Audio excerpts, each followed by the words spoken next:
We all, can you guys hear me? All right, great. How's everyone doing? Good, all right. So thanks for coming this afternoon. My name is Chris Bortlick. We're going to spend the next 75 minutes or so talking about SharePoint Online and OneDrive for Business Management and Control. So I work for Microsoft. I've been with Microsoft for 7 years now. All 7 years I've been focused on working with enterprise customers that are headquartered out of the northeast part of the United States as a productivity architect. So work with customers around SharePoint, Exchange, Lync, Yammer, Office, Office 365, hybrid scenarios. Before I joined Microsoft 7 years ago, I was a customer myself for 14 years. I've been working with SharePoint since 2001, and I've been fortunate to work on 2 books with Scott Jameson and Sue Hanley, and we'll figure out a way at the end to give you guys a copy of the 2013 book. I also have a few T-shirts that I'll figure out along the way. And I'm also an Office 365 insider, which means I get to work closely with the product marketing team, the management team, the engineering team, and I have the privilege of showing you both things that are in market today, also some things that are coming soon. So enough about me. Well, maybe one more thing. So I don't know if folks attended the SharePoint conference last year. Anyone at the SharePoint conference last year? All right. Anyone at TechEd last year? Okay. So last year at the SharePoint conference in TechEd, I presented a session on the same topic. This session has nothing to do with that topic at all. It's all brand new content. So if you want to see some of the other scenarios that I covered last year, the recordings are on Channel 9. This is a 300-level session, so I'm going to go fairly quick. But again, if you want to, there are recordings from last year that go through some of the more introductory topics around the SharePoint Online Management Center. So how many of you are using SharePoint Online today? Okay, most of you in the room. Cool. And how many of you consider yourselves IT professionals? You're managing. Great, you're going into SharePoint Online Admin Center, you're managing things with PowerShell. How many of you are developers? A handful of you, okay. How many of you are other roles? You're an analyst, a project manager. How many of you had your hands up for every single question? Very common, right? Because in SharePoint, we know most of us wear multiple hats. Again, I worked in large companies like John Hancock and managed a global SharePoint environment. And I know one of the things that we do as IT professionals and developers and analysts and project managers is we tend to wear a lot of hats. So the primary topics we're going to cover today, we're going to talk about things in 4 main categories. We're going to talk about some general updates around Office 365 admin. We're going to go into some specific scenarios around protecting content. We're then going to drill into some of the new capabilities around auditing and reporting specific to SharePoint Online and OneDrive. And then lastly, I'll come back and talk about some general SharePoint Online admin updates. So most of the session is going to be live demo, so I'm hoping the demo gods are with me. I've been doing a few kind of dry runs today. Things look good, so we're going to jump in. So from the admin update perspective, I'm going to cover 4 topics as part of the admin updates. First, I'm going to go ahead and talk about some recent updates to the admin app itself. I'm then going to drill into one of the most frequently asked questions from my customers is around service-level admin roles, the ability to delegate permissions to be just a SharePoint Online admin without giving them global admin rights. I'm going to talk about some recent updates around Message Center and First Release, and then give you a sneak peek of the Compliance Center, which I'll then go deeper on as we get further into the session. So I'm going to flip over to my phone, and I'm going to reconnect it. Sorry about that.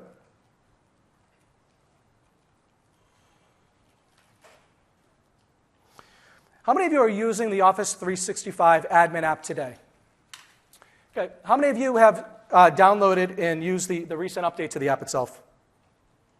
So there's a recent update that came out to the admin app, and a couple of things that my customers have found really useful with the app. First off is the ability to go in and look at and manage users.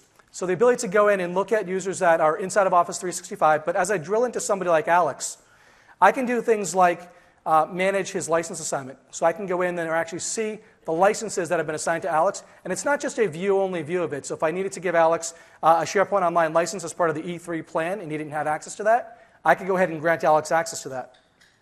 I can also go in now and get additional information around service health. So again, a great way when I'm out on the road, if I need to keep up to date on things that are shown in the service health dashboard. But one of the things that I really like is the view around the Message Center. So the ability to see the different updates that have been published through the Message Center. So the ability to see here that recent announcement earlier in the week, I can see that it's an unread message that we're evolving the way we're handling First Release. So first release today is that ability to turn on and see some new features before they're generally available to all customers, such as Relevant Office Video, which just came out of first release. So some changes coming to first release. There was a whole session on this yesterday where you can now go ahead and assign permissions to basically have groups of people, starting with Exchange Online, to get capabilities targeted at groups of people so not everyone in the tenant will get access to some of the first release features. So again, a great way to go in to the app and stay up to date on new messages. I also have the ability to go in and do things like initiate support requests and give feedback back to the team. So again, the Office 365 admin app is no longer just a view-only app. It's now giving you access to perform some common tasks, and again, expect that app to continue to be updated. Now, if I log in and go and show you my demo environment here, and we look at myself, now I'm logged in here as a global admin for Office 365, and as a global admin, I can do a lot of things as you would expect. So one of the first things that I want to do is I want to show you the new service level admin role. So if I go in and I look at my friend Garth, and I go in and I view the user roles. One of the things that I can see now is the ability to go in here and assign a limited admin role. So I no longer have to give Garth global admin rights so he can be a SharePoint Online admin. You can clap. So again, this is something that I work with very large customers. A small customer where I work with is 1,000 people. Most of my customers are 10, 20, 30,000 people. They have different people that manage Exchange from managing SharePoint. And one of the things they've asked a lot is, I know I can delegate permissions at the site collection level, but I don't want the SharePoint admin to touch the Exchange admin center. So the ability to go in here and assign a limited admin role is something I can do through the GUI. There's also the ability, though, to do this through PowerShell. So one of the things that you can do is I can go in, and if I look at and basically run the get MSOL role commandlet, it gives you a list of the available service roles that are out there. One of the roles that's available is the ability to assign somebody as a SharePoint Service Administrator. So what I actually did in this case, when I was setting up for this, I didn't even use the GUI. I assigned Garth the rights via PowerShell. So this is something that is still being worked on. It may not be, and a lot of the things I'm going to show you may be at different stages of release and development. So not every feature that I'm showing you today will be available in your tenant. A quick way for this one to know is go ahead and run the commandlet and see if that role is available to you. And even if it's not lit up in the GUI yet, you can go ahead and assign that role via PowerShell. So to get a look at what it looks like as Garth, I'm now logged in here in Garth inside of Firefox. And if you look in the lower left-hand corner here, Garth only sees the ability to manage SharePoint. And if I click in here as Garth, you can see I can go in and I can manage things as a SharePoint Online admin, as you'd expect. Garth can go in and do things like create brand new site collections and manage other aspects of SharePoint Online. Now, Garth still does see other things. He doesn't see Exchange, but he can see the ability to work with users. But if I click in and actually look at a user, you'll notice that if I click in and look at, say, someone like Alex, Garth doesn't have the ability to do anything to Alex. Right? Garth can view information about Alex, but Garth can't change Alex's permissions. Garth can't change Alex's information, update his role, disable his login. That's still reserved for the other service level admin roles. So again, the ability to go ahead and manage things at a much more fine-grained level is something that a lot of customers have asked for. Going back into the admin center, again, as myself as the global admin, I mentioned some of the updates within the phone. One of the things we've gotten a lot of feedback around is how we communicate messages and communicate change to customers. So if folks haven't seen the recent updates in the message center that have rolled out in the past few months, it's much more targeted and focused. So I, as an admin, if I'm on the phone or logged into the browser, can go in there and actually view the messages based on categories. So things like preventing or fixing issues, being aware of new changes that might be going around with IP address changes, the ability to go ahead and plan for a change. So knowing that we're in the process of rolling out a feature and a change to OneDrive for Business where the default behavior will be to hide the ribbon from the user, and the user can still show the ribbon, but telling you in advance that some changes are coming. Or just staying informed. A lot of announcements came out this week.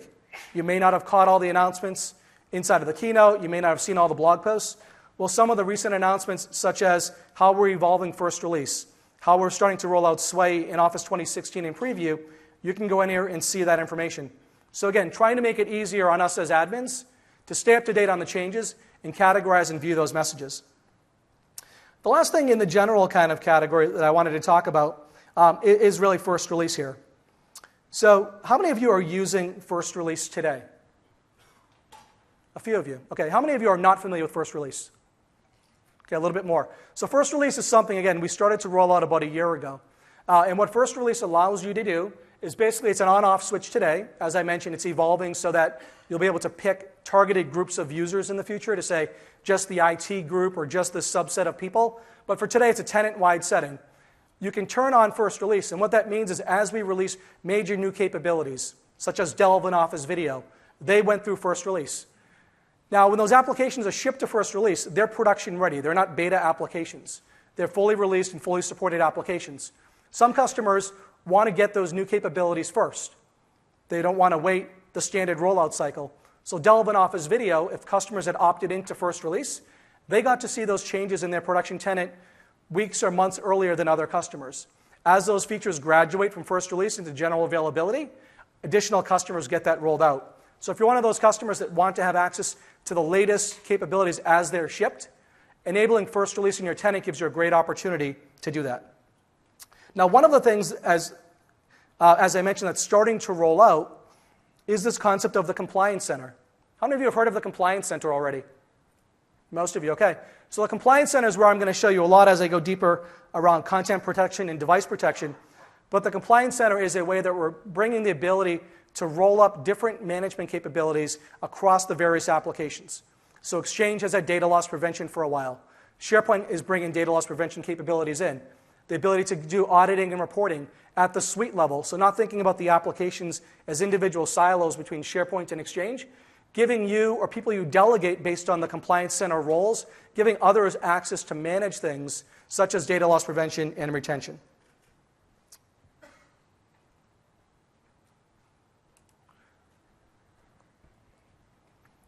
So the first category we went through was really around the general updates. The next section that I want to drill into is really around protecting content. And when I think about protecting content, I think about it in multiple layers. I think about protecting content in terms of retention policies, making sure we're applying consistent retention policies across our sites and our site collections, not just relying on retention policies applied by a user or a content type. Also having consistent document deletion policies as well. Things like e-discovery, how we're doing e-discovery to identify sensitive content, whether it be credit card numbers, whether it be content that's been shared externally. I think about data loss prevention. So we've seen a lot of improvements around DLP. So Exchange has had DLP for a while now, the ability to look for credit card numbers, social security numbers. Those changes are now rolling into SharePoint Online and OneDrive for Business, as well as the Office clients. And then I think about protecting the content in the device at rest. So how do we protect the mobile devices? How do we block the syncing of content from OneDrive for Business if we want to restrict it to only managed devices and not allow syncing to an unmanaged device? How do we protect libraries via rights management and have OneDrive for Business honor the syncing of those libraries that are now rights protected? So the next bit we're going to drill into is really around protecting content, protecting the lifecycle of the content, identifying and reporting on the content, and then protecting the content as it's being uploaded and managed within the system.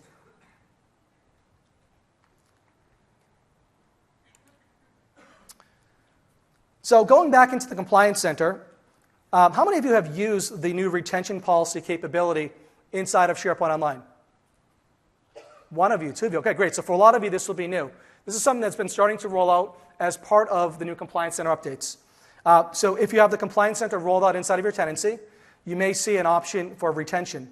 And then there's a link in there that says Manage Document Deletion Policies for SharePoint Online and OneDrive for Business. I'm going to go in and click into that.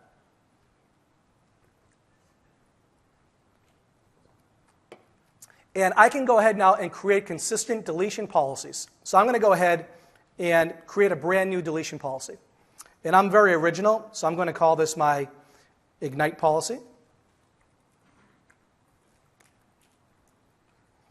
And I can go ahead and apply a rule for the policy. So this is going to be my, let's call this my 30-day delete rule. And I can go ahead and say now, whenever content hasn't been modified within 30 days, I can go ahead and either delete the item and move it to the recycle bin, or I can permanently delete the content. And again, this is something that I'm going to show you. You can apply to different site templates. So rather than having to go out through code and enforce retention policies and push the policies down to the sites, I can define a consistent retention policy, and I'm going to go ahead and just set this as the default rule, and I'm going to save this new policy, and I'm going to associate it to my Ignite policy. And as you'll see, I have other policies that I had created before. So here's my brand new Ignite policy, and it has a default rule to say, go ahead and delete content that hasn't been modified within 30 days. Now, how do I enforce that policy in a consistent way?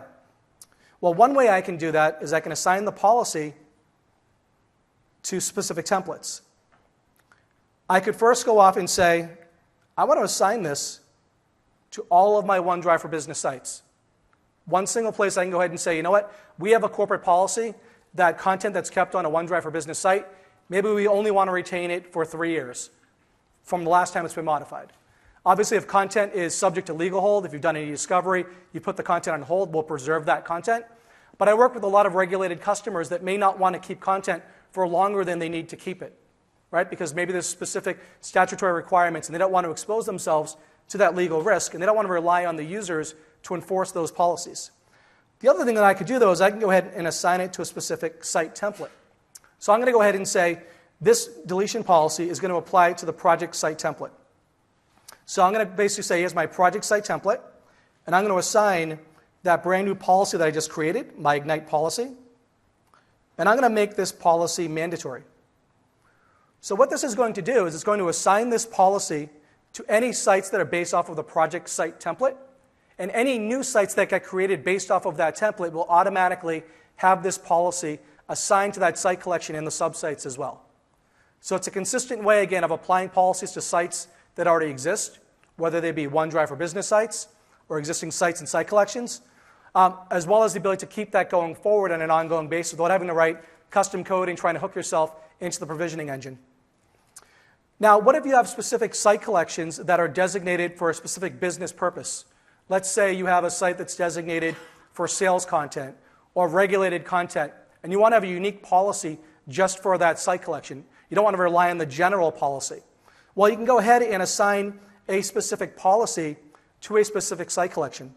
So as I go in here, I can look and say, I want to find everything related to Contoso. I'm going to search on that and find all site collections with Contoso. I want to apply this to the Contoso beta site collection. And just like I did when I was assigning something, this one already has one because I was playing with it before.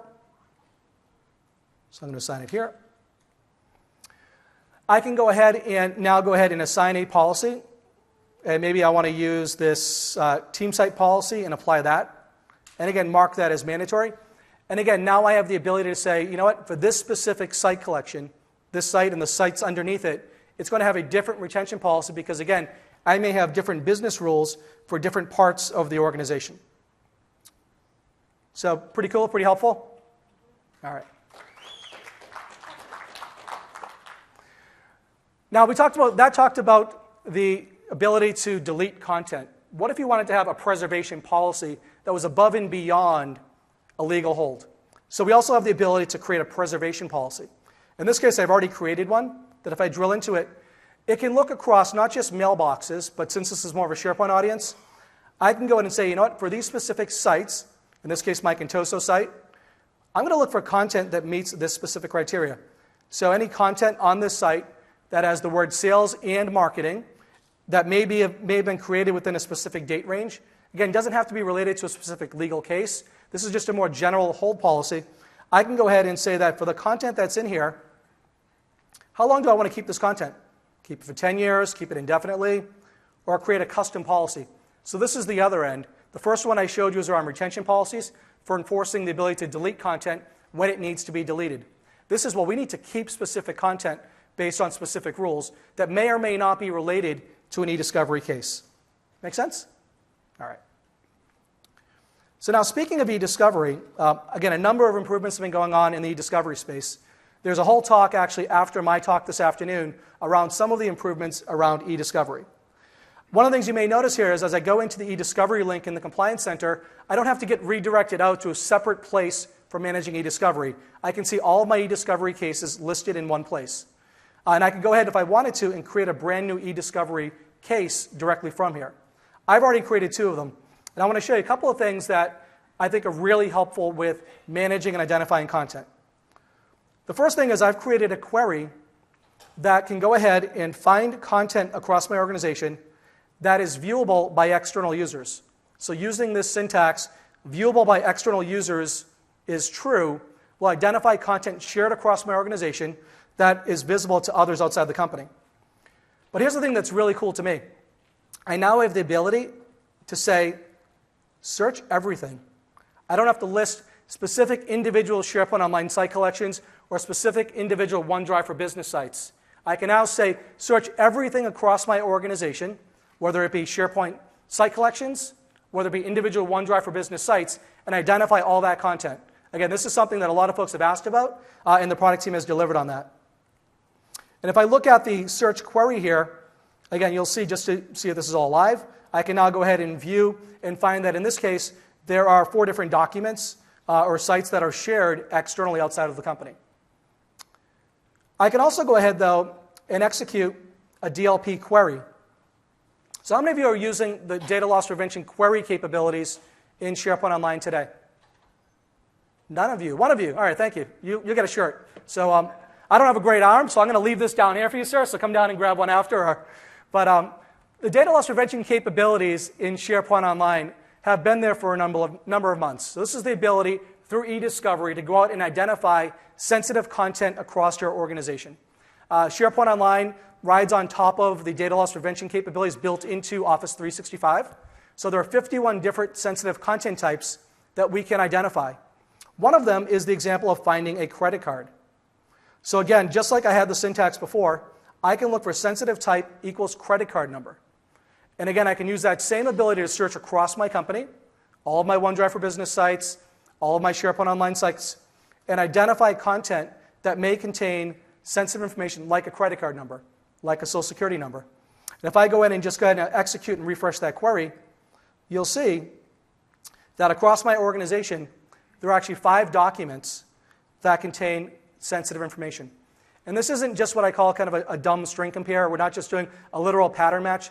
There's much more intelligent heuristics that are going on under the hood to look for corroborating evidence. So it's not just looking for a pattern of what a social security number looks like or a credit card number. It's looking for other information. There's the ability to derive confidence levels as well, to go ahead and say, well, do we want to find instances with just 1 credit card number, or should the file contain more than a certain number of credit card numbers? And how strong does the engine think that this information is actually protected based on the policies? So the DLP capabilities and the ability to search for those inside of eDiscovery is something that has been there. Now, one thing to be aware of, going back to PowerShell, is today, to go ahead and do an eDiscovery search, you need to have the ability to access the contents. So what that means is if I'm a compliance officer and I want to go ahead and find the content that might be on Jeremy's site, well, Jeremy owns the site, and that Jeremy may have private folders that I, as a compliance officer, doesn't have the right to do.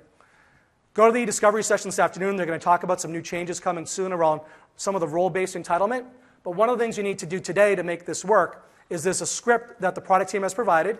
I've actually gone ahead and combined it into a single PowerShell script. It's actually 2 separate scripts where you can go out and actually, using the object model, retrieve a list of all of your OneDrive for Business sites. It builds a text file. It then takes that text file as an input, and then for the user that you identify, if I just scroll down here, if I go ahead and look at who do I want to assign as my eDiscovery user, it can go ahead and basically take that list of OneDrive for Business sites and then assign this user the ability to have full control over that site collection, which is the user's OneDrive for Business site, so that user can then perform an eDiscovery search against it.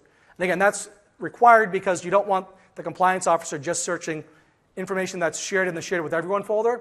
You want them to discover content that's also inside of their private folders. Again, this is something that's being invested in to remove the need to do this, but this is a script that you need to run today.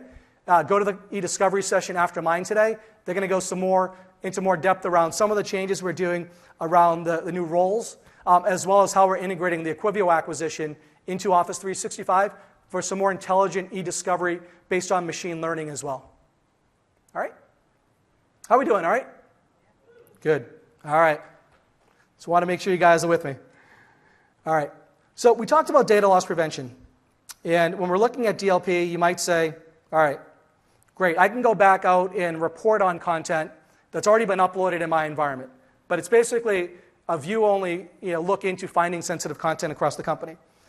Exchange Online has the ability today to not just identify content that violates a DLP policy, it has the ability to actually perform actions, block the sending of the sensitive content, report and audit on the sensitive content. Well, SharePoint, again, is starting to build on top of that DLP engine that's available across Office 365. So inside of the Compliance Center, I have the ability to go in and now create data loss prevention rules that can be applied across my organization. So I'm going to show you an example where I'm building a brand new DLP rule based on a template. So as I mentioned, Office 365 DLP supports 51 sensitive content types.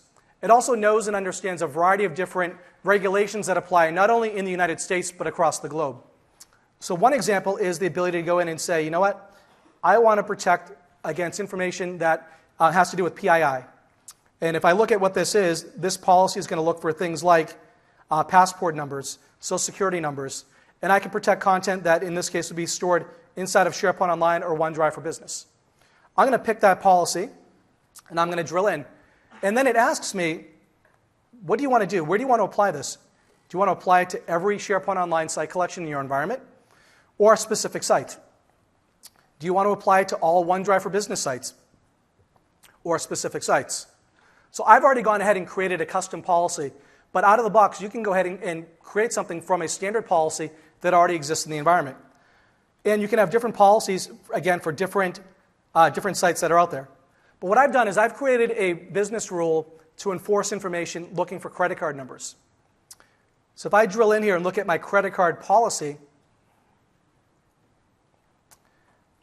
I've gone ahead and specified I want to look for content in this specific site collection as well as a specific user's OneDrive for Business site.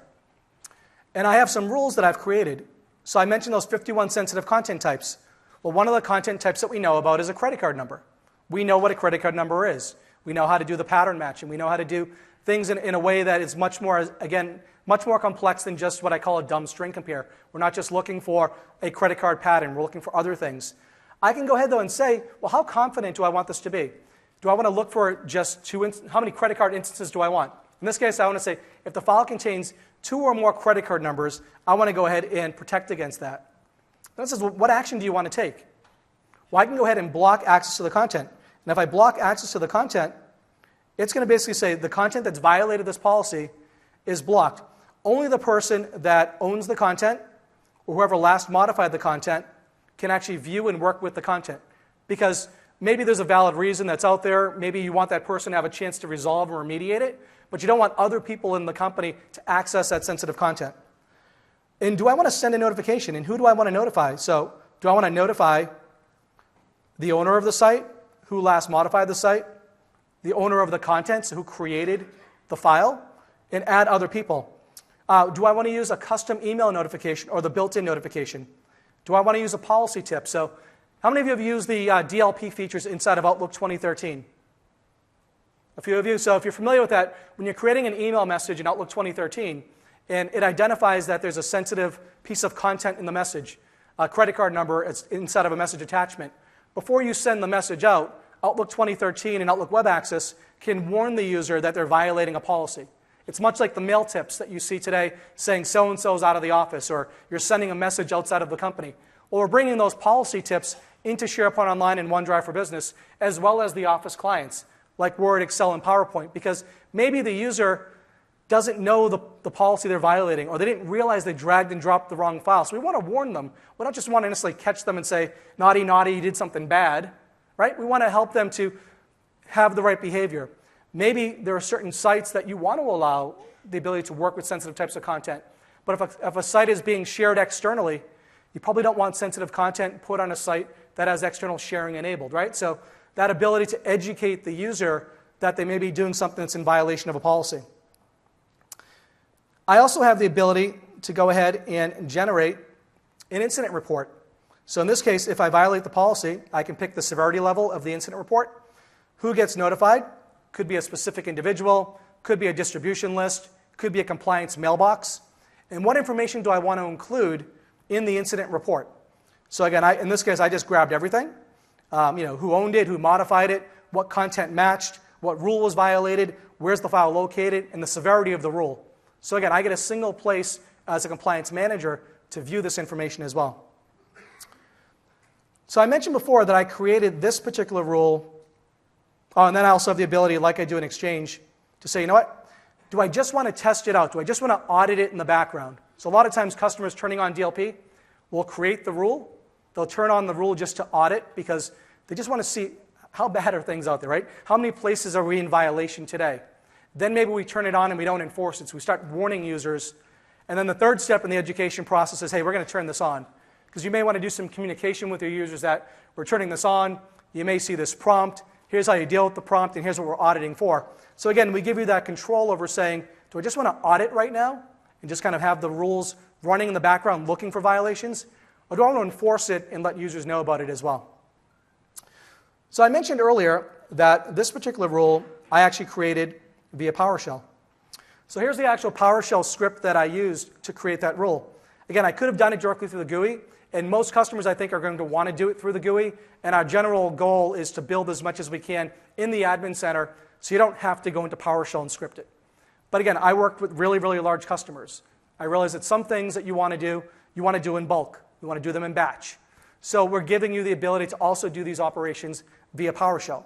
So in this case, I went ahead and created a brand new policy description, gave it a name, and I went ahead and looked at the rules, and I applied, here's that site collection that I applied the rule to. Here's the OneDrive for Business site. Here's how I set who the recipient of the notifications were. And here's how I basically went ahead and instantiated a new instance of the compliance policy for the credit card number for that specific SharePoint site. I went ahead and then applied the credit card rule, and I went ahead and said the minimum count was 2. And then I also went ahead, and I could have done it in one step, but I did it separately. I also went ahead and then assigned that compliance policy to Alex's OneDrive. So again, very, very flexible to not only use the GUI to build these rules, but also the ability to mix and match the different components and assign these rules via PowerShell to different site collections and different user sites as well. So let me show you the experience as a user. I'm going to go over here and look at my friend Alex. So Alex is a standard user, and Alex did something bad. Alex uploaded a file called Northwind Customer Data. And if I look at that file, you notice there's that little do not enter, that something's wrong there. I go ahead and click on that, and I can see the policy tip. So Alex can see that on April 24th, which was when I went ahead and created that file, he violated a rule. In this case, he violated the credit card number rule. So Alex, again, Alex is the owner of the site. Alex is the owner of the file. Alex can now go in and try to resolve this. Maybe Alex wants to go ahead and say, he needs an override. There's a reason why he's doing it. Or Alex can go ahead and actually say, oh, I didn't realize I did that. I thought I grabbed this file. I grabbed the wrong file. Sorry about that. I'm going to delete the file. We've been doing this inside of Microsoft for a while. I own a number of SharePoint Online site collections internally. We allow people to classify the sites as high, medium, and low business impact. While a true story, I had a case a couple of months back where one of my sites was classified as low business impact, which has a set of business rules around what types of content can be stored on there. Well, one of the people that had access to my site uploaded a file that violated the policy. I'm not in there monitoring the content all the time. I got a policy rule violation that told me from Microsoft IT that there's a file on your site that violates the policy. You need to take an action on that. So I had to go in, review the file, talk with the owner of the file and say, hey, did you really mean to put this file on here that violated the policy? And Microsoft IT said to me, well, you have a choice. You either fix the file or you change the classification on your site collection to an appropriate policy. And if you do that, you may have to then go ahead and revisit some of the other rules, because maybe we allow external sharing on low business impact sites that have low risk, but we disallow external sharing on high business impact. So if you think about how you could apply this in the real world, right? You could have different classification policies for different sorts of sites, which could have different sets of business rules running on the background to do things like retention policies, as well as applying data loss prevention rules. I also want to show you what this looks like as the person receiving the message. So I mentioned that I was getting alerted as these DLP instances were going on. So here is an example of that. So I can see that the service was OneDrive for Business. here's that customer data file. Alex modified the document, and I can see the rule that violated it. And it detected 121 credit cards that were in the file, and it's 85% confident that it detected a bunch of credit cards in the file. And if I showed you the file, I'm not going to go into that. You'll see it's actually a spreadsheet with 121 rows, and in there are 121 credit card numbers. So the engine not only told me that it found 121 instances that violate the policy, but it's 85% confident that it really is legitimate information. So again, if I wanted to, could go follow up on that. Yes, question? Can Alex say, no, that's not a credit card? I mean, can he check, no, that actually doesn't violate the policy? Yeah, so that's part of this. The question is, could Alex go in and say, you know what, this didn't really violate the policy? That's where that resolve action comes in.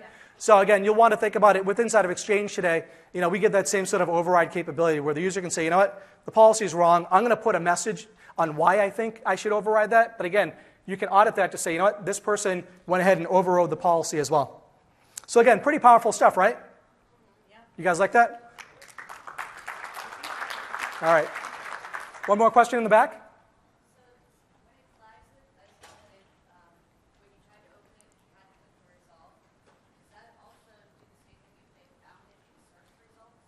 So the question is, if Alex found the file and he went ahead and had a click resolve, does the same action get exposed to him inside of search results? So is the use case that he's doing a search or Delve's exposing something, can he go ahead and actually click the resolve action directly in the search results?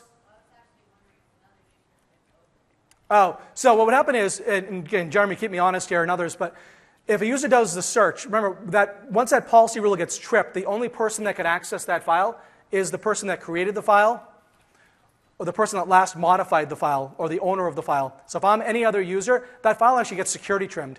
So I actually had another example when I was setting up a test site collection. I applied the policy there, and I actually had 3 different users log in.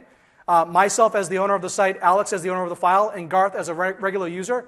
Garth actually didn't even see the file existed because that file violated the policy. So that would extend to search as well, because search is security trimmed as well.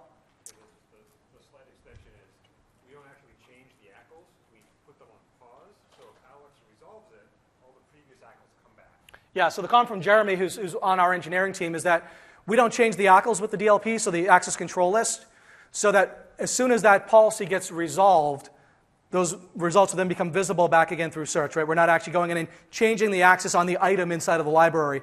It's basically setting an additional flag there. I'll take one more question, yep?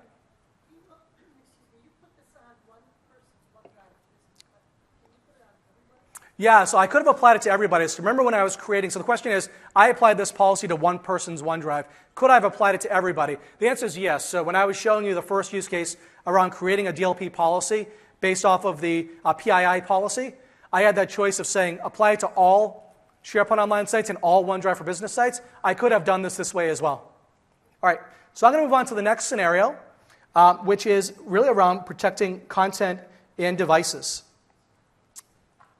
So as I'm doing this, I'm going to go back to my Compliance Center, and I'm going to go into the mobile device management capabilities. So folks may be familiar with the fact that we recently announced and released Office 365 Mobile Device Management. It's a subset of our Intune capabilities, which were demonstrated as part of the keynote on Monday. There's actually a full MDM session that just happened, I believe, right before this session. And again, MDM is giving that ability for you to control content that's on a device. So good examples around OneDrive. Maybe you want to allow the OneDrive app to be used, and on the iPad, as an example, we have a unified OneDrive app where a user can have their personal contents and their business contents on their device. And let's say that I've enrolled my personal iPad and I leave the company. You don't want to wipe my personal OneDrive content, my kids' photos and other things, but you want to wipe any contents on my device that's related to my business connection. Obviously, you can go ahead and revoke my account and kill my access, but if any content's been downloaded or cached on that device, you want to wipe the business contents, but leave the personal contents on the device. So this is something that applies to Office 365 content. It's not just applying to SharePoint Online and OneDrive for Business. I'm going to go ahead and create a brand new, call it my Ignite MDM policy. And how many of you today are using ActiveSync to go ahead and manage your mobile devices? About half of you? So one of the challenges with Exchange ActiveSync is it's kind of a sledgehammer, right? So if you want to wipe it, you're going to wipe the whole device. With our MDM capabilities, I have the ability, not only as I'm defining the policy now, to go ahead and look for certain information, such as require that device has a password, require a minimum password length, lock the device, enforce a lock policy on that, require, these are two of my favorites, require that the device is encrypted, require that the device can't be jailbroken or rooted when I'm trying to access to the service. I can also, as an administrator here, define a policy that might look at if they're using any sort of encrypted backup, block the ability to back up the files off this device to a cloud backup. I can go in and look at information such as, do I want to turn this policy on right now? So again, really, really quick and simple ability to define some fairly complex policies, all built in now into Office 365.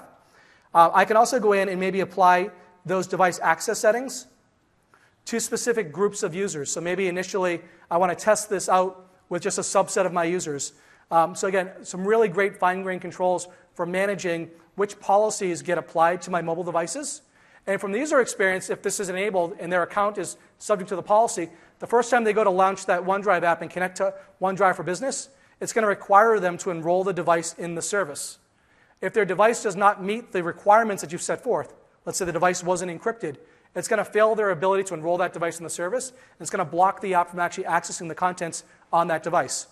Now, let's say the user has their device enrolled, they've done something with the device, they leave the company, you can then go ahead and also unenroll and wipe the contents, the business contents from that device as well. So there are some additional reporting capabilities that are available through the MDM capabilities.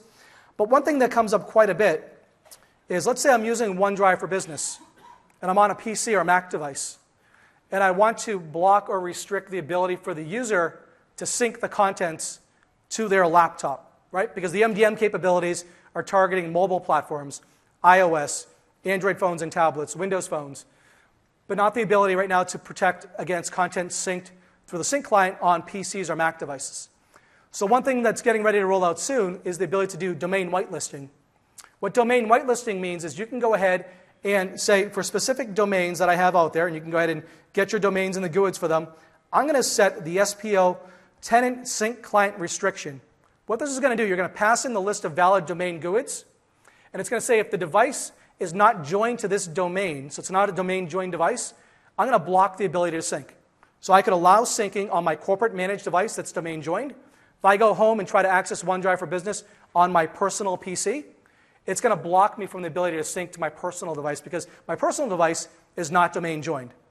So there are a lot of announcements that were made yesterday on the sync roadmap. There's a great session on the next generation sync client that's coming out later this year that will have some additional capabilities. But this is something that a lot of my customers have asked about. They've said, I love the fact that I can have MDM. I love that you're going in this direction with the next gen sync client later this year. I need to protect something now. I want to stop the ability for syncing on non-corporate devices, non-corporate PCs. The ability to do domain whitelisting is something that will help you do that as well. And there's actually a link out on the TechNet article that talks about the commandlets. Again, this is something that will be rolling out soon as well. So is that pretty good? All right. Good. Got Jeremy and the engineering here team, so I'm just taking credit for their work. So I want to, again, you guys, that's how, just like the rest of us, we want to make sure that we recognize and rewarding the great work. Again, for me, a lot of my customers have been asking for that feature, and knowing that that's shipping soon is solving a lot of problems for my customers. The other thing that I can do is the ability to work with rights management policies. So in this case, I'm going to go in and go to the right user. I'm going to go in this case, go to Garth's OneDrive. So one of the things that the OneDrive team has recently addressed as well is the ability to sync a rights-protected library offline. So the use case here is maybe you want to go ahead and assign a rights management policy to users' OneDrive for Business site. So the use case here is maybe Garth wants to have an RMS policy that says that any documents that get synced to this, get dropped into this library, have an RMS policy applied to it.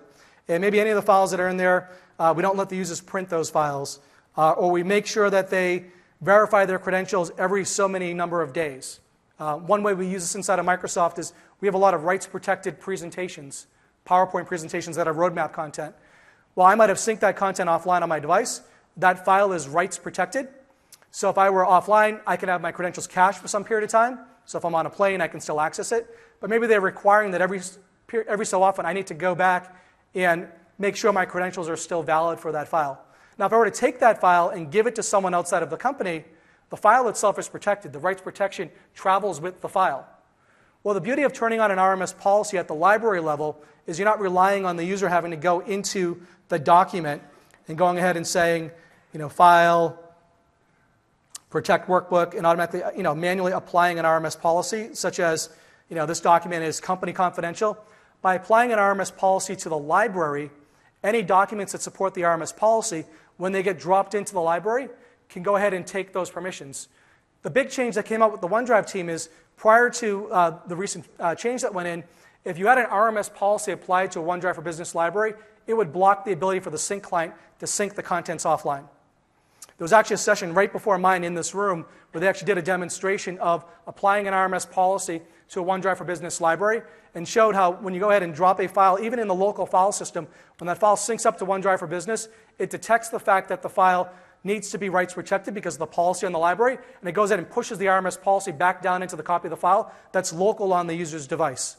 So again, huge thing that a lot of my customers have with sensitive libraries, whether it be a OneDrive for Business library, and obviously you may want to protect your existing SharePoint Online, team site, and project libraries as well. So again, this is something a lot of folks have asked for, and having that ability for you or the user to apply an RMS policy to a library to make sure sensitive content is being rights protected, because once that file leaves the system, if it's emailed around, put it on a thumb drive, what have you, you want to make sure that file, especially with sensitive content, is being protected as well. All right. So I'm going to go back to slides. So we talked a lot about e-discovery. We talked about retention and data loss prevention. We talked about document deletion policies. And we talked about device protection in terms of mobile devices, as well as the domain whitelisting capabilities for the PC and Mac sync, as well as rights protection. The next big area of investment that's coming soon, and some of it's there today, is the ability to do some auditing and reporting of content. So looking at this topic, I'm going to drill into 4 main areas. First is around some of the new audit reports that are being built into the Compliance Center. I'll show you some samples of a script that I wrote inside of PowerShell to not only go ahead and pull information from the audit log, but also go ahead and report on things like external users that you may have in your environment today. I'm then going to talk about 2 new things that are rolling into the service as well to give you as admins additional control. One is around the concept of the customer lockbox, as well as the new management activity API. Because again, a lot of my customers have said it's great that you, Microsoft, are building DLP rules and audit reports and other things into Office 365. Well, I don't just have to manage Office 365. I manage other SaaS providers. And I already have a security information management tool. Can you put your events into that tool so I, as a security officer, can go to one place to view audit information and reporting information? So we've made some recent announcements around the Management Activity API that you, as well as our partners, can work with for aggregating some of this information.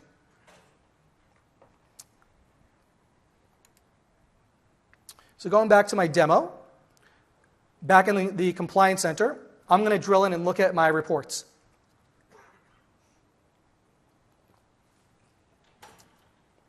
All right.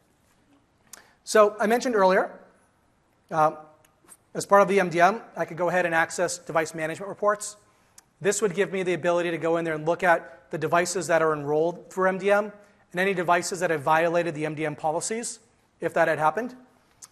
There's also the ability to not only go ahead and do the email notifications of DLP violations, but also the ability to get some DLP rules, which give me the ability to look for different types of rules, what sort of violations might have happened. So how many times has the credit card rule been tripped? Where has that rule kind of been executed as well? So getting that ability to report on that as well. But one thing that we've been working on is the ability to generate a unified audit log. So folks may be familiar that today, with inside of SharePoint Online and OneDrive for Business, you can audit, create, edit, and delete events. There's no auditing today for view events. And even when you're auditing the create, edit, and delete events, there's no real single unified way because they're really done on a per-site collection basis. So having the ability now to unify through the Compliance Center, the ability to identify activity across my entire environment is a huge thing. So I'm going to go in here and I'm going to look at events that might have happened between April 1st and today. And if you look here, I'm going to just zoom in for a second. These are some of the events that I can audit against. So was the file viewed? Was the file downloaded? Look at all these access requests, right? So the ability to look, was an access request, an invitation created? Has the invitation expired? Was it revoked? Was an unmanaged sync client blocked or a managed sync client allowed? Really great detail, and more information will be added over time, but the ability to get a really fine-grained view, not just to see, was a file viewed, but really going above and beyond that to look at, well, who downloaded the file? Who viewed the file? As I go in there, so I can go ahead and say, you know what, I want to look for files that have been viewed. I could, if I wanted to, go ahead and filter this. Maybe I want to look at something suspicious that Alex is doing. Maybe Alex is someone that recently left the company and went to a competitor, and I want to look at, what did Alex do before he left? Did he sync all the contents off to his device? Did he do something, did he share it with his personal Gmail account so he can get access to the content after he left? So I have that ability to go in and report on an individual. And I can also go in and say, you know what, I want to look for specific types of files. So I'm going to go ahead and do a search and look for PowerPoint presentations that have been viewed between April 1st and May 6th. So again, I can see down here the time that the event has actually occurred, the user that performed the action, and then the file or folder where that action occurred. And if you look here, I get information around things like the IP address of the client that was accessing the file. So where was the file being accessed from? What was the source of that? Was it SharePoint? Was it OneDrive? I can go in and actually look at the object. So here's the actual object itself. So it was this hardware verification PowerPoint presentation that lives on my Knowledge Center. And again, if I had different types of events, was that file actually viewed? So what was the operation that was performed there? Now, one of the things that I can do, which is really great, is have the ability, and again, there's other things I can report on in here, but I can actually go ahead and, if I wanted to, export this information out. So right now, I believe it's exporting only the most recent 2,000 records through the Excel export. But what this looks like is this little file here was an export I did before. So I exported the file. It comes out basically as like a text file or a CSV format. I open it up inside of Excel, and I applied some formatting to the file. Basically, you just made it a table. Really simple stuff. And now because I've done that, I can go ahead and do things like filter on specific events. So again, I want to look for all the file view events. And now I can go ahead and report across it. I want to look for files viewed maybe by my account, which I had shared this file to externally. So in my demo environment, I'm working for Contoso. I had shared a file with me as my corporate account, my Microsoft.com account. And I can actually now go ahead and view that this user who's outside of my company viewed a file, and this was the file that that person viewed. So I can see that an external user accessed a file that was living on someone's OneDrive for Business site. So it's not just reporting on SharePoint Online site collections, it's also auditing and reporting against the OneDrive for Business sites as well. So just like I could do before, there are also PowerShell commandlets that are available. I'm going to go ahead and kick this one off. Let me just grab this so I don't have to type the user ID. Now, the interesting thing to know is that this one is a little bit different. So in this case, we're actually connecting up via Exchange. So some of these services are exposed via Exchange. From an API perspective, I'm going to go ahead and say run this script. I'm going to put in my user ID, put in my password. And what this is going to do, I'm basically getting the user credentials as the admin account. I'm instantiating a PowerShell session that's connecting into the compliance center. And I'm basically running two operations right now. The first operation, while that's running, is searching the unified audit log for the file viewed event as a PowerPoint file. So that's that same command that I showed you through the GUI. The second one that I'm searching for is I'm looking for record operations of a SharePoint file operation. I could look for a OneDrive file operation. And again, I want to look for cases where the access invitation got created. So who invited somebody into something in SharePoint Online? So if I look at the output of that commandlet, or those two commandlets, if I scroll up here, the first one I wanted to show you was around the PowerPoint presentation. So here's a case where I found an instance where here's that SharePoint file operation. It was viewed by Garth. Here's the operation that Garth performed. And I can go ahead and look at, again, where does that file actually live? And I can see which file Garth went ahead and accessed. Likewise, if I scroll further down here and I look at the access invitation created, I can go ahead and look here and see, well, here's the operation, here's the user ID. So here's my on Microsoft.com account, my cloud ID that initiated the share. I can see the file that the person was granted access to. So here's that marketing expense audit report that lives on my OneDrive for Business site. So I can go ahead and see that, and I believe I can also find inside of here the user ID that was invited as well. So again, I get great visibility into that information, not just through the user interface, not just through exporting that, but again, thinking about large operations that you may be wanting to perform, but also thinking about, again, third-party tools that are connecting into Office 365 to give customers an aggregated, unified view across the service as well. So one more bonus kind of query I wanted to show you was something that I had done a session yesterday around 5 SharePoint Online PowerShell tips. And one of the tips that I showed people, which was really, really simple, but a lot of customers asked for, so I just wanted to show folks this, and this is something you can do today, is the ability to go ahead and actually report across all of my, I'm just going to go ahead and kick this off, report across all of my SharePoint Online site collections. And what I'm basically going to do is connect to SharePoint Online, get all the SharePoint Online site collections and put them basically into an array, get a list of site collections, and then basically iterate through that list of site collections that came back, identify the URL of the site collection, who owns the site collection, and whether or not that site collection has had external sharing turned on or not. And then I can go ahead and pass that URL for the site collection into the get SPO external user commandlet and go ahead and report back on which users have been given access to that.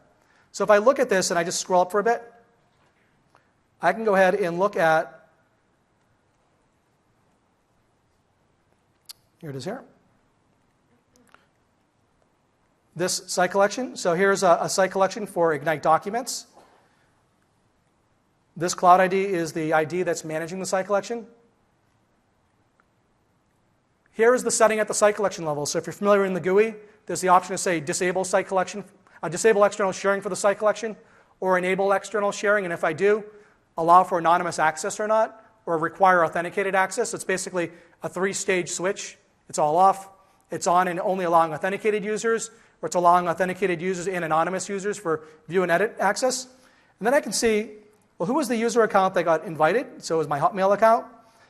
And actually, which user account accepted it? So in this case, it was sent to my Hotmail account, but I accepted it as a different user ID. And who was the person that actually created the invitation, and when did they create the invitation? So again, more's coming inside of the unified compliance center and audit logs.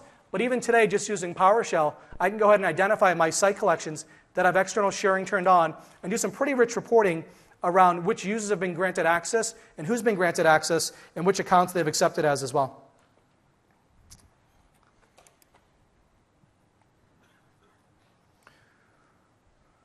So how many of you are, yeah, please, question. How far back in time will the audit information be available? So the question is, how far back will the audit information be available? And Jeremy, I believe it's 90 days. Is that how long we're keeping the unified audit compliance log? That'll be the default of the free offering. Yep. We are looking at how to pay those standards. So the comment is that the default will be 90 days in the audit log. We're evaluating different options for kind of a premium charge where you can be able to extend the audit information beyond the standard 90 days. So how many of you are familiar with the idea of the lockbox? Great. So the concept of the lockbox is you make a request to Microsoft support because there's something that you can't do with inside of your tenant. You need to engage Microsoft to help with your tenant. And we operate under the concept of least privileged and zero standing permissions. So if someone from Jeremy's team needs to get engaged in a support call, they don't just have access to your tenant inside of SharePoint Online. They don't have access to the information inside of your tenancy. So what happens is basically the engineer gets issued the ticket, and they submit a request to say, I need to access this information based on the ticket that the customer has submitted. And it goes into what we call a lockbox system. And the lockbox system does things like escalate to the manager. So Jeremy would get an escalation from his team saying, Joe needs to get access to customer ABC's SharePoint Online environment. And it goes through and also looks at automated things like, does Joe have a recent background check? Is Joe still a valid employee? Is Joe using whatever some sort of multi-factor authentication we have to require, et cetera, et cetera? But the key thing is that the manager is involved. The manager approves the engineer's access. And then the engineer is granted least privilege access to the environment to perform the task they need to do to get the job done. And then once that, get some good music going on. Once that request or that access is granted, it's just for a limited amount of time. So the access is automatically revoked after the period of time. And for most of our customers, this is great. It's audited.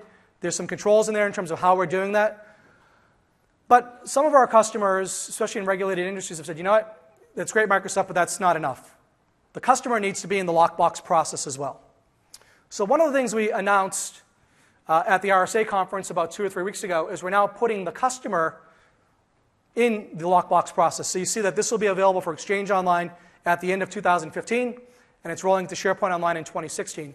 So the idea here is that in addition to all of the controls we already have in place with the lockbox process and the zero standing permissions and the ability to audit all those events, that it's going to follow the same process.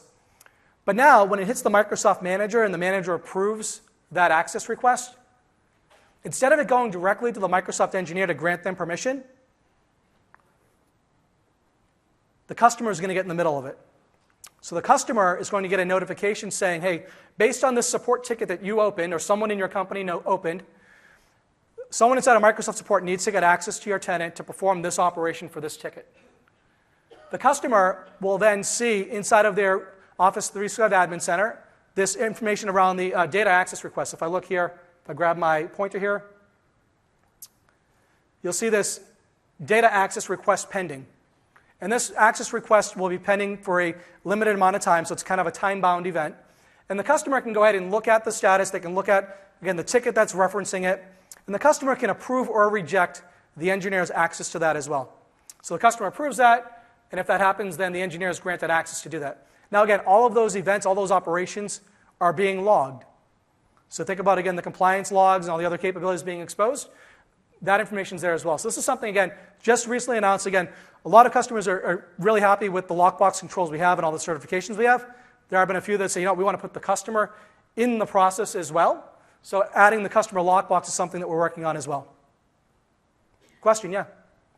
Can you see who the engineer will be?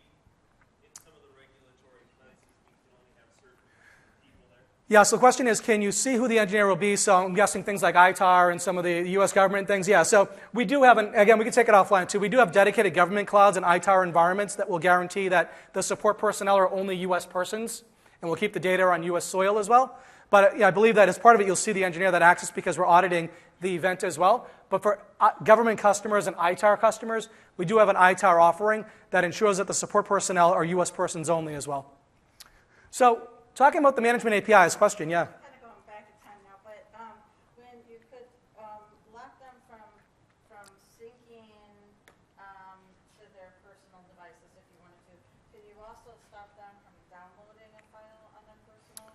So we're talking about the domain whitelisting. In the use cases, I can block the ability so that you can't sync the entire library. But it's a question that, well, what if there was this one Word document? Can that block the user? I would guess the answer is no, Jeremy, because that's more a function of inside of SharePoint, the ability to, say, download and save a copy of the file, as opposed to the OneDrive sync line. Is that correct? It's not currently supported. We have heard the request loud and clear. Okay. Awesome. So the specific question was, great, you can block the whole library. What if I want to block even downloading of a single file? The comment from the engineering team is, we've heard that feedback. We're working on it. Stay tuned. All right, so I'm going to pick up the pace. I've got about 11 minutes left here and a few more things I want to go through. But I mentioned the Management Activity API. So as I mentioned, we've made announcements about 2 weeks ago around the Management Activity APIs. Again, over 150 different transaction types that are being included in this, with more planned in the future. The unified activity log across SharePoint Exchange. Obviously, OneDrive is part of SharePoint, with a consistent schema as well. And the great thing about this is, if you look at it, you have users generating activity, you have your admins generating activity, and you have Microsoft personnel generating activity. All of those activities are being captured inside of Office 365. In addition to what we're exposing through the reporting and the export capabilities, is the ability for you or our partners to go ahead and connect up via standard set of APIs across the service and report on information like security information, if files being downloaded, compliance violations like DLP, operations that our engineers are performing as well. And these are some of the ISVs that have already signed up to work with us and will be shipping products that integrate with Office 365 and the management APIs as well. There's actually a blog post that's out there that talks about it more. There's the ability for you and partners to enroll in a preview program for this, but again, this is something a lot of my customers have asked about. So the last section that I'm going to kind of fly through here is really around general SharePoint Online admin capabilities.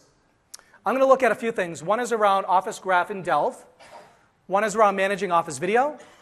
One is around managing external sharing and warnings. And then lastly, some general capabilities that have been released or being released. So if I go back to my demo machine here, and I'm back as my admin user, and I go back to the admin center. So you've seen inside of the keynote, a few times we've talked about the Office Graph in Delve.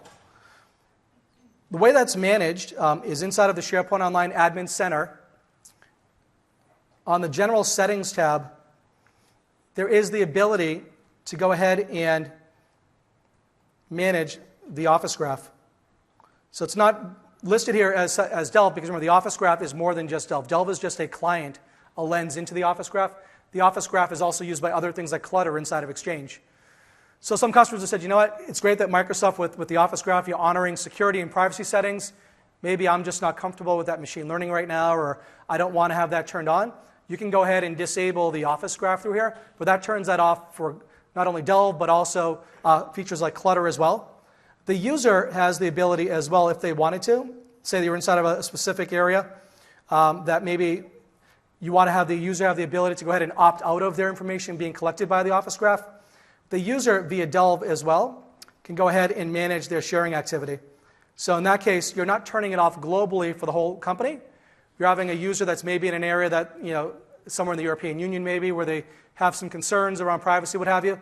The user themselves can go ahead and opt themselves out for the Office Graph in Delve as well. Another thing we've been talking about this week is around Office 365 Video. If you look inside of the Admin Center, that's actually branded under this label. It's branded under the streaming video service. This is actually the Office 365 Video capability.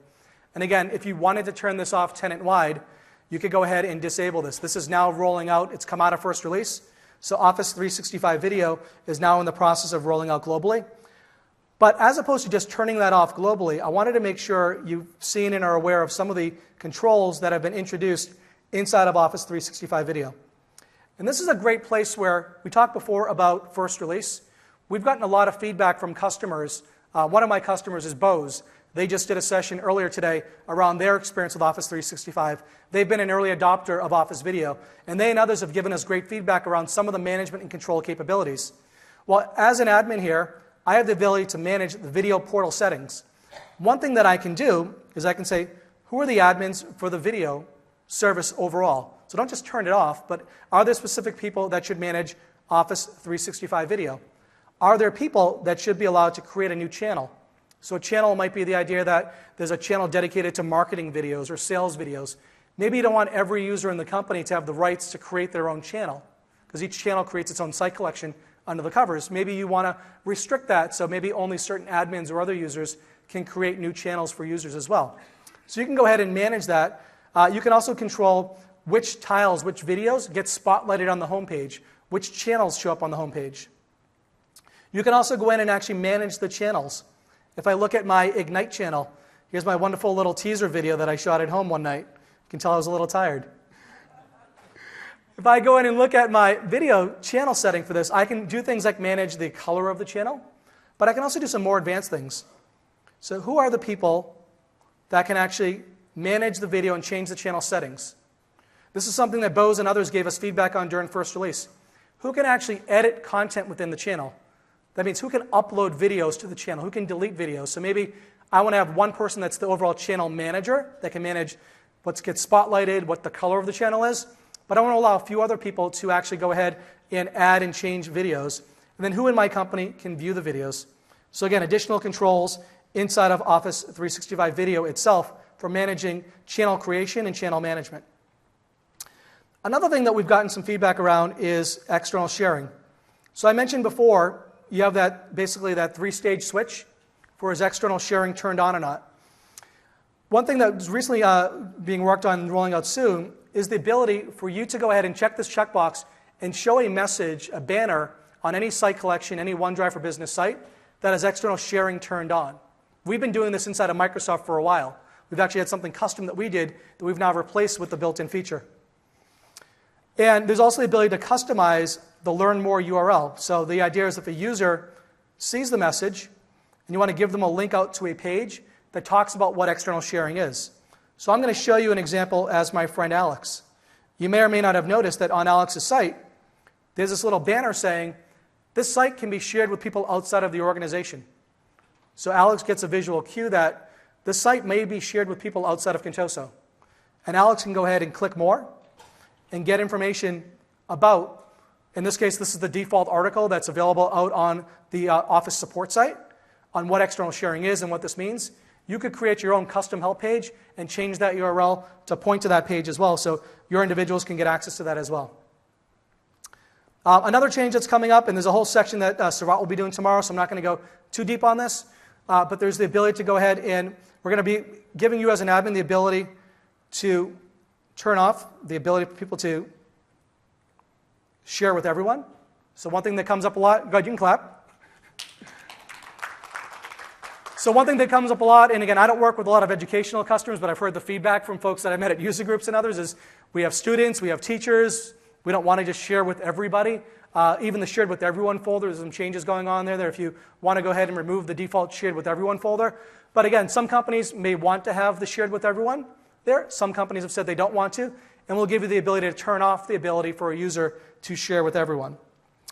Another thing that's coming up, and I'm going to just close this session really quick, is the ability to do what's known as Windows Home Realm. So if I go ahead and look at my Microsoft-my.sharepoint.com, this is the root site collection that basically the root of all Microsoft's OneDrive for Business sites. This particular one is enabled for external sharing. So when I'm hitting it and Microsoft doesn't know who I am, it's directing me to the default Office 365 login page, right? Because external sharing is enabled. So if I were to go ahead and share this file with someone outside of my company, I don't want to redirect them to Microsoft's internal ADFS environment to authenticate. But if it's a private site collection that's within your company, well, we can actually look at the root URL just like Exchange does, and we can say, well, you know what? Microsoft.sharepoint.com is a private environment that only Microsoft employees have access to, rather than even making them go to the Office 365 login page and put in their user principal name and then have it redirect over, in our case, to ADFS. It can actually say, you know what? You're a Microsoft user. This site collection is only allowed for Microsoft users to access. We're going to bypass the Office 365 login page, and we're going to let you go ahead and drop directly into your custom internal environment, whether it be ADFS or Okta or Ping or whatever provider you're using for your authenticated users.